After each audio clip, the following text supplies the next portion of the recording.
System കത്രികയിലോ എന്നുള്ളതാണ്. ഏഷ്യാനെറ്റ് ന്യൂസിനെ പേരെടുത്ത് പറഞ്ഞ സ്ഥിതിക്ക് പറയാം.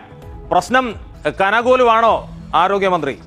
പ്രശ്നം ശിവകുമാറിന്റെ കാലത്ത് വെച്ച കെട്ടിടമെങ്കിൽ 10 വർഷം ഭരിച്ചിട്ടും ഇടിഞ്ഞു വീഴുമെന്ന് മുന്നറിയിപ്പുണ്ടായിട്ടും ആ കെട്ടിടം പുതുക്കി പണിയാതെ ഒരു പാവപ്പെട്ട സ്ത്രീ ആ കെട്ടിടം ഇടിഞ്ഞു വീണ് മരിച്ചതല്ലേ ആരോഗ്യമന്ത്രി?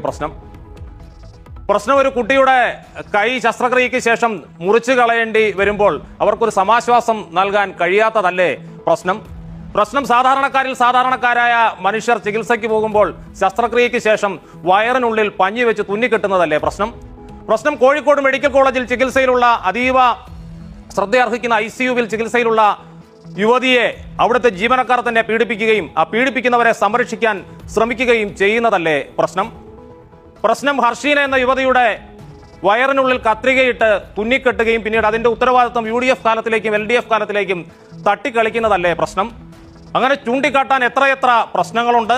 സാധാരണക്കാരായ മനുഷ്യർ, പാവപ്പെട്ടവരായ മനുഷ്യർ ആശുപത്രികളിൽ എത്തുമ്പോൾ അവർക്ക് ലഭിക്കുന്ന ഈ ചികിത്സകളിലെ ജീവനക്കാരുടെ അപര്യാപ്തത, ഹാരിസ് ചിറക്കൽ ചൂണ്ടിക്കാട്ടിയതുപോലുള്ള ഒരു പ്രിന്റർ പോലും ഇല്ലാത്ത, ആ പ്രിന്ററിൽ കടലാസ് പുറത്തുനിന്ന് വില കൊടുത്ത് വാങ്ങേണ്ടി വരുന്ന, മുട്ടുസൂചി വില കൊടുത്ത് വാങ്ങേണ്ടി വരുന്ന, ആ പ്രിന്ററിൽ പ്രിന്റ് ചെയ്യണമെങ്കിൽ മഷി വില കൊടുത്ത് വാങ്ങേണ്ടി വരുന്ന സിസ്റ്റം കത്രികയിലാണെന്ന് പറയുന്നതാണോ ആരോഗ്യമന്ത്രി?